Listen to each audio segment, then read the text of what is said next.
Iran की top leadership खत्म, फिर भी जंग कैसे लड़ रहा है? म्यूजिक डिफेंस की रहस्यमयी रणनीति। नमस्कार साथियों, स्वागत है आप सभी का। कल्पना कीजिए कि किसी देश के सबसे बड़े नेता, बड़े जनरल और कई टॉप अधिकारी अचानक युद्ध में मारे जाएं, लेकिन इसके बावजूद वह देश युद्ध लड़ता रहे, जवाब देता रहे और दुनिया को चुनौती देता रहे। आज हम बात कर रहे हैं ईरान की। दुनिया में चर्चा की अली खेमने की मौत और कई बड़े सैन्य अधिकारियों के मारे जाने के बावजूद भी ईरान कैसी युद्ध की क्षमता बनाए हुए है। असल में इसके पीछे एक बहुत ही खास और रणनीतिक सैन्य मॉडल है, जिसे कहा जाता है म्यूजिक डिफेंस स्ट्रेटजी। आज की इस वीडियो में हम समझेंगे ईरान की म्यूजिक डिफेंस रणनीति क्या है, क्यों सेना को 7 हिस्सों में बांटा गया है, क्यों हर पद के लिए 4-4 उत्तराधिकारी तय किए गए हैं और कैसे यह रणनीति अमेरिका और इजरायल की सैन्य ताकत का जवाब मानी जाती है। म्यूजिक डिफेंस क्या है? सबसे पहले समझते हैं म्यूजिक डिफेंस क्या होती है। म्यूजिक का मतलब होता है छोटे छोटे टुकड़ों से बना हुआ डिजाइन। ठीक उसी तरह ईरान ने अपनी सैन्य ताकत को एक जगह केंद्रित नहीं रखा है, क्योंकि ईरान ने पहले 2003 में इराक के सद्दाम हुसैन के बारे में युद्ध से सीखा है। उसी तर्ज पर, क्योंकि अमेरिका ने सद्दाम हुसैन को खत्म किया था, तो उस सुप्रीम कमांडर मारे जाने के बाद इराक तितर बितर हो गया था। उसी से सीखकर ईरान ने छोटे छोटे स्वतंत्र हिस्सों में बांटा हुआ है।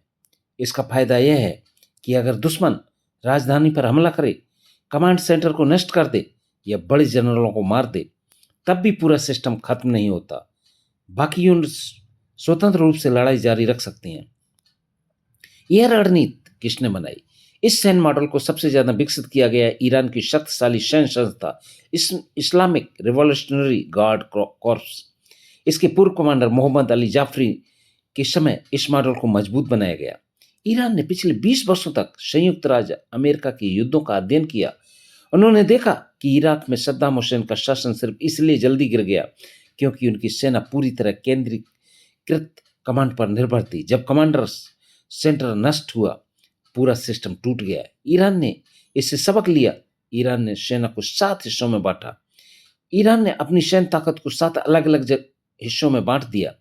रेगुलर आर्मी, यह सेना दुश्मन के पहले हमले को रोकती है। टैंक मैकेनाइज्ड यूनिट, इन्फेंट्री, इसका काम होता है दुश्मन की प्रगति को धीमा करना। डिफेंस, यह डिफेंस सिस्टम, यह यूनिट दुश्मन की हवाई ताकत को रोकने की कोशिश करती है। रडार, मिसाइल सिस्टम, छिपाव और धोखा, इससे दुश्मन की एयर सुपीरियरिटी कम की जाती है। IRGC, ईरान की सबसे शक्तिशाली सैन्य संस्था, इसका काम है गुर्रिल्ला युद्ध, घात लगाकर हमला, सप्लाई लाइनों को काटना, दुश्मन को शहरों पर पहाड़ों में उलझाना। ब्रिटिश मिलिशिया, यह एक विशाल लोकल मिलिशिया नेटवर्क है। इसे ईरान के 31 प्रांतों में फैलाया गया है। इसकी खासियत स्थानीय स्तर पर संगठन, लोकल कमांड, जनता की भागीदारी।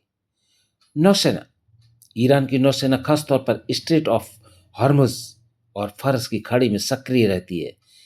यहां से दुनिया के तेल का बड़ा हिस्सा गुजरता है। ईरान यहाँ इस्तेमाल करता है फास्ट अटैक बोट, समुद्री mines, antiship missile, missile force. Iran की मिसाइल ताकत काफी बड़ी मानी जाती है। इसका काम है दुश्मन के सैन्य ठिकानों पर हमला, रणनीतिक इंफ्रास्ट्रक्चर को निशाना बनाना, लंबी दूरी के हमले।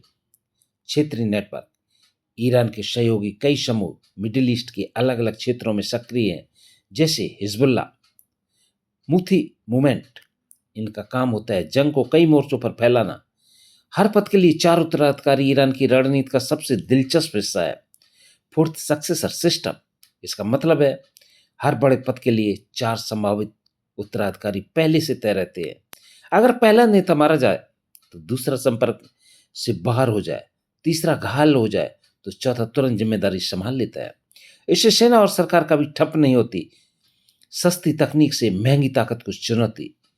ईरान ने युद्ध में एक और खास रणनीति अपनाई है। यह है सस्ती तकनीक से महंगी ताकत को चुनौती देना। उदाहरण के लिए ईरान के शाहिद ड्रोन की कीमत कुछ हजार डॉलर होती है, लेकिन उसे रोकने के लिए दुश्मन को लाखों डॉलर की मिसाइल चलानी पड़ती है। इससे धीरे धीरे दुश्मन का खर्च बढ़ता जाता है। चीन की लंबे युद्ध की रणनीति, ईरान की सोच एक हद तक माओ तुंग की प्रोलॉन्ग्ड वॉर यानी लंबे युद्ध की रणनीति से प्रेरित है। इस सिद्धांत के अनुसार कमजोर देश को तुरंत जीतने की जरूरत नहीं होती। वह शुरुआती झटका झेलता है, युद्ध को लंबा करता है और धीरे धीरे दुश्मन को आर्थिक और मानसिक रूप से थका देता है। क्यों महत्वपूर्ण है यह रणनीति? आज की आधुनिक युद्ध रणनीति में तेज और सटीक हमलों का महत्व बढ़ गया है। अक्सर बड़ी ताकतें कोशिश करती हैं कि दुश्मन के नेताओं को खत्म कर दिया जाए, कमांड सेंटर नष्ट कर दिए जाए और कुछ दिनों में युद्ध जीत लिया जाए। लेकिन ईरान की मोजिक डिफेंस इस रणनीति का जवाब है।